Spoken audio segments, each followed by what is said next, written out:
Good. If you can time that right, awesome. All right. And like, you know, like the bullfighter is like, here you go, with the wall. Cool. But most likely they're gonna catch you off guard and they are gonna clinch on you, right? So as long as you're disciplined, 22%. So just if you just kind of see what I mean, it's like if you get similar fighting, which I would suggest that I do, is that if it comes in, right, and actually gets me, as long as I'm disciplined enough to keep my hook in here for one to wall the head off, right? Kill the body, build the head, right? That's the most important thing.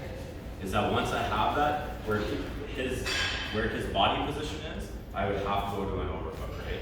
I'm not gonna like push my hips into the wall to try to get that, because then he's just gonna pull me down to the ground, right? Now I'm down. He's gonna make me pay. But this is the most important thing, because he's gonna close right here. Now I got that whizzer. All I gotta do is remove my head.